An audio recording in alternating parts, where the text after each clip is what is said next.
Before ENHYPEN debuted, one trainee had already developed a reputation. During Island, other trainees kept relying on him. They chose him for center parts, they followed his lead during rehearsals, and when performances went wrong, he was often the one taking the blame. His name was Heeseung, but the real story isn't how that reputation formed. It's what happens when someone becomes the person everyone depends on. When Heeseung walked into Island, he'd already been training at Big Hit Entertainment for over 3 years. During that time, he trained with some of the members of TXT, and watched them debut without him. He's talked about how anxious that period was for him. If he couldn't make it through Island, he didn't know how much longer he'd be able to keep chasing this. So when the show began, he performed alone, and 20 out of the 22 trainees voted him in. While they were trainees, they were still his competitors. These were people fighting for the same 12 spots in Island, and while Heeseung was their competition, they recognized the power he had early on. In a room where everyone was trying to be cautious about accidentally forfeiting space for themselves, 20 people looked at Heeseung and saw someone they hoped to stand next to. This sort of thing kept happening. When the first mission was announced and parts needed to be assigned, multiple trainees recommended Heeseung for part 1. The center position was the most time in front of the producers. He was also the person the others naturally gravitated toward during practice. After being nominated for part 1, he felt like he needed to take on a leadership role and lead the choreography. The other Islanders assumed he'd be able to hold them together. However, that assumption turned on Heeseung very fast. During rehearsals, Heeseung started changing the choreography the producers had given them without telling the other Islanders. For some of the others, that immediately raised concerns. Kay in particular worried that changing the choreography without approval was amateurish. Eventually, the whole group gathered to talk about it. They initially found it hard to bring up, but they knew it had to be addressed directly. Heeseung didn't push back against their concerns. Truthfully, he understood where they were coming from. This whole time, he felt doubtful of himself. Even though so many people trusted and believed in him, he wasn't confident. From the very beginning, he felt like he shouldn't be the center, leading him to step down and change parts with Nikki. If you enjoy thoughtful, positive content about artists like this, consider subscribing. Even though he saw it coming, he felt devastated. He wasn't sure how to process it. He tried his best to keep at it, going off on his own to keep practicing. Island went on to perform with their new positions. However, the scores came back harshly, far lower than anyone expected. Heeseung felt like he had failed the Islanders. He was devastated. He knew how much the others were depending on him. Because of their performance, 6 of them were eliminated and sent to the ground. Even after everything that happened, the others still trusted him, and Heeseung was nominated for part 1 again. He tried to use his past mistakes as a way to grow, and a way to improve. He pulled the group together and tried to help them work as a team stronger. For Heeseung, that meant figuring out how to lead without losing the trust people had already placed in him. When the competition split into an island versus ground battle, Heeseung was chosen as a vocal representative for the Island team. He and Gonu practiced their parts while everyone else slept. The last thing he wanted was to let the others down, especially when their fates were in his hands. Before the performance, he was a mess. He was constantly running through his lines, trying to perfect it as much as he could, even just minutes before the real thing. All of his hard work paid off, as he delivered a touching cover of BTS's Butterfly. Externally, he was doing really well. Producers praised his ability to control his vocal dynamics, with Island winning the vocal battle. He made his way into the second half of Island. 3 teams of 4 were tasked with performing BTS songs. Taki, a younger Islander who appreciated Heeseung's leadership, wanted to be on his team. Because of that, Taki chose Heeseung and a few other teammates rather than selecting which song they'd perform. They all were tasked with performing Fake Love, which started falling apart almost immediately. Since he chose the members, Taki was the designated leader, but he was struggling under the pressure. The midpoint evaluation was brutal. Sungduk found the whole performance awful and said he couldn't focus on anything. Without an experienced leader, the team was stuck. However, Heeseung did his best to help the team out. He never once announced himself as a new leader or offered to take over. He just started helping Taki manage the team. And so when Taki received such brutal feedback at the midpoint, he was the first one to comfort him. He was the one who stayed with him because he knew what Taki was going through.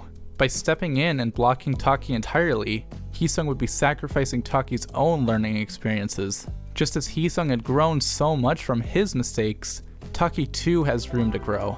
By assisting the team this way, he was able to raise the quality of rehearsals until the team could function again, not by demanding authority, but by being the person in the room the others could lean on. Then they performed. Heeseung received the highest individual score on the show, 93 points. Bang Si-hyuk said the performance showed how good he really was, and what made the moment land wasn't the number, it was the fact that he'd earned it in the same way he earned everything else on that show, by trying to hold something together when it was falling apart, then delivering on his own when it mattered the most. He'd put so much time into becoming an idol. When he first started training, he felt absolutely hopeless, and now he's a star islander the others look up to. 3년 넘게 더 긴 시간 동안 이 길을 준비해왔었고 이 일을 안 했을 때 저의 모습도 뭔가 상상되지 않았고 그런 걸 생각조차 하기 싫기 때문에 Heeseung was the first name called for the debut lineup. You can see the relief fall from his face. The trainees who'd questioned his leadership months earlier had watched him earn that trust back, but he never needed to argue to get it back. He just showed up every time someone needed him.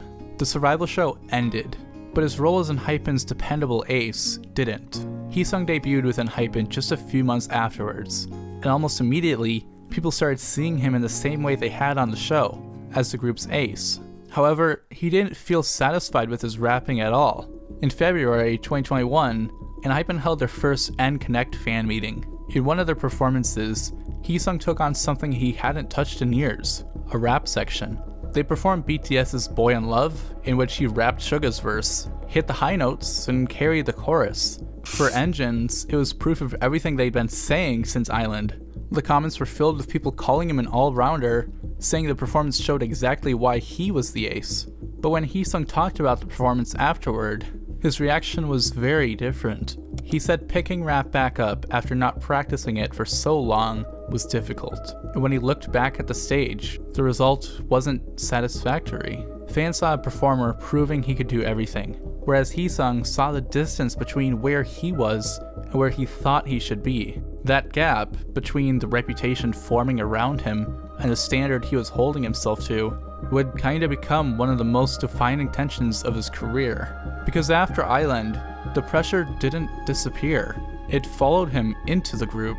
Heeseung was the eldest member, and as the oldest, he naturally felt like he had a responsibility to uphold. In a Weverse magazine interview during the Border Carnival era, Heeseung talked about what it was like debuting with younger members. He said he felt like he actually owed them an apology. The early months after debut were a period of adjustment for everyone, including him, and there were moments he felt responsible for how difficult that transition was. And now, looking back, he says there were more things he could do for them as that older member. Part of that feeling comes from the position he suddenly found himself in. Before ENHYPEN existed, he had already spent years watching other trainees debut ahead of him, trying to figure out what it would take to finally reach that stage himself. When ENHYPEN debuted, that experience placed him in a different position from the rest of the team.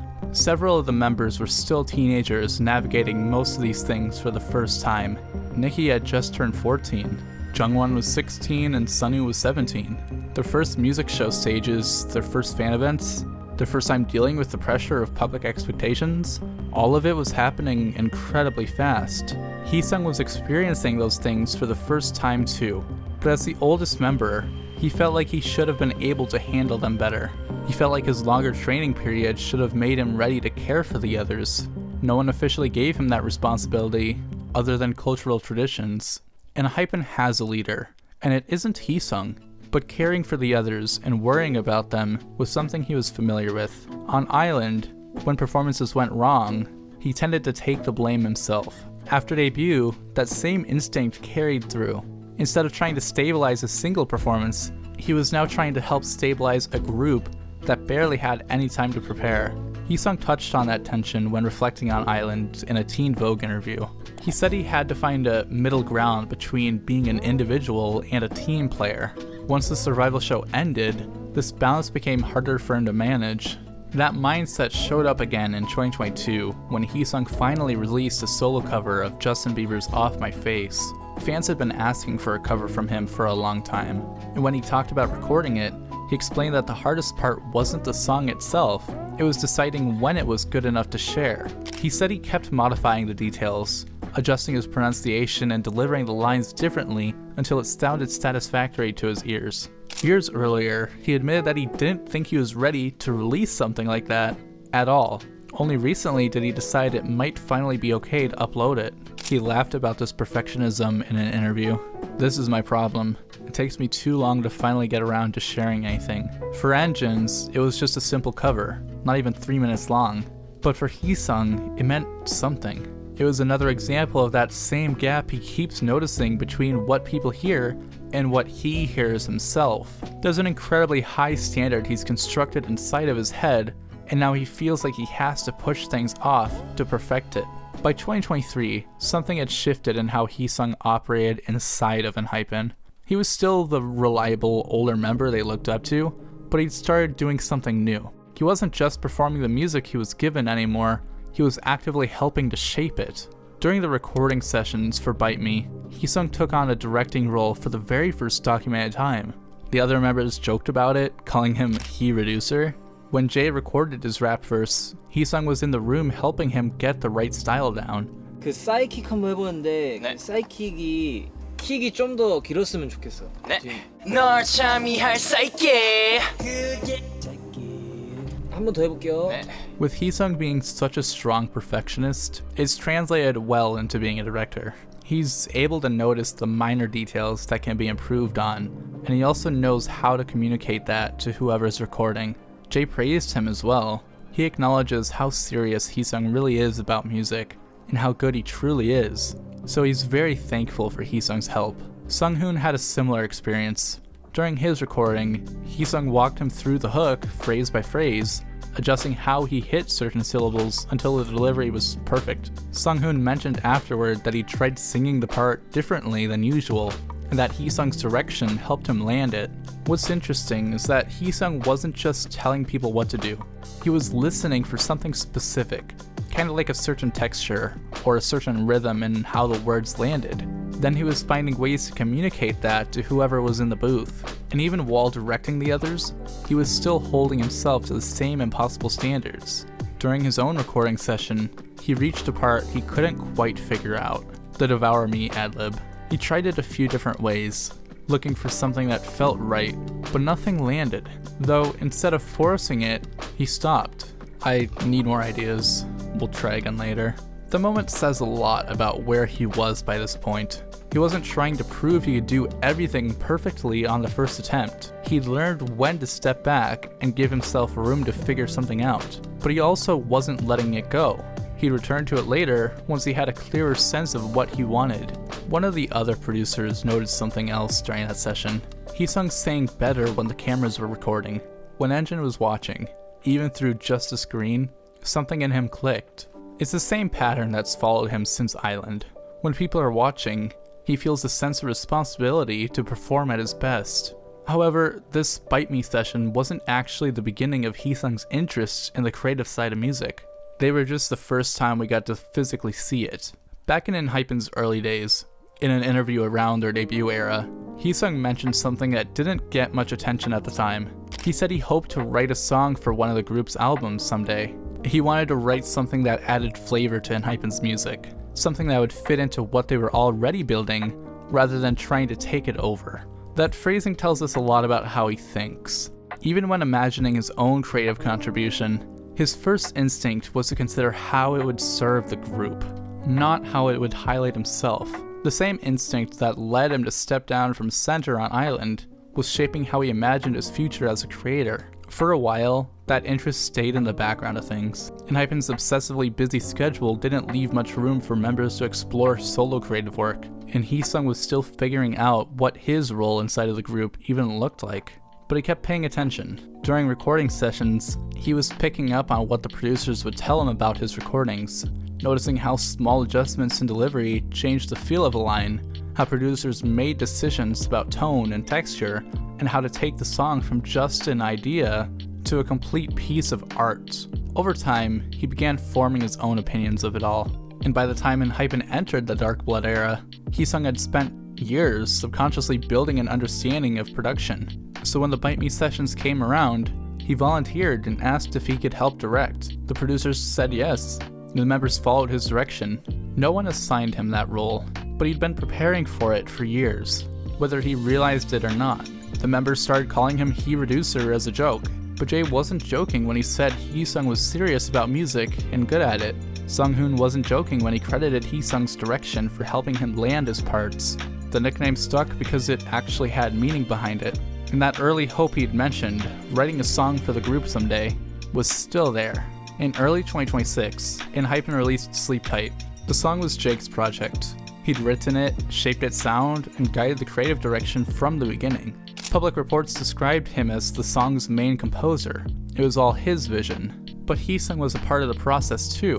He helped write the lyrics, and when he talked about the experience afterward, his reaction wasn't about finally getting credit or proving something to anyone. He said the song's atmosphere and story made it easier for him to write, that the feeling Jake had built gave him something to work with. He described it as an honor to be involved. The way Heeseung talks about it is really interesting, because even in a moment where he could have focused on his own contribution, his instinct was to talk about what Jake created and how it helped him do his part. During the recording sessions, you can see that same energy. Heeseung came in after hearing what the other members had already recorded, though he kept adjusting his own delivery, especially on lines like "I'll watch over you" and "a lullaby just for you." He wasn't satisfied with his first day of recording. On the second day, he said it finally came closer to what he wanted. It wasn't the perfect product he wanted, but it was closer. He was paying attention to the small details that most listeners wouldn't really notice, but he knew they'd still feel. He also talked about Jake's taste in music, describing it as smooth and playful, and that the song reflected that really well. He was proud of Jake, and he admired what he did with the song. Sleep Tight isn't an individual moment for Heeseung. It's not him stepping into the spotlight as a producer. It's just him doing what he's always done, helping shape something without needing to stand at the center of it. As compared to his time on Island, the scale that he was operating on was very different, but the person behind it all was the same. Heeseung's still driven to satisfy engines as much as he can, even if he and the fans have separate standards. He just wanted to be someone people could look to for happiness and support, and in the time he spent with ENHYPEN, he accomplished that, and much more. While it might be scary seeing him leave to pursue his own musical vision, we can trust that being more creative is something he's wanted for years. And if his time with ENHYPEN showed us anything, it's that wherever he goes next, he'll keep growing into that vision. The imperfect ace who spent years helping hold everything together is finally stepping forward to build something of his own. If you want to see the full story of the survival show that created ENHYPEN, you can click the video on screen. Thanks for watching! Bye bye bye bye bye bye bye bye bye bye bye bye.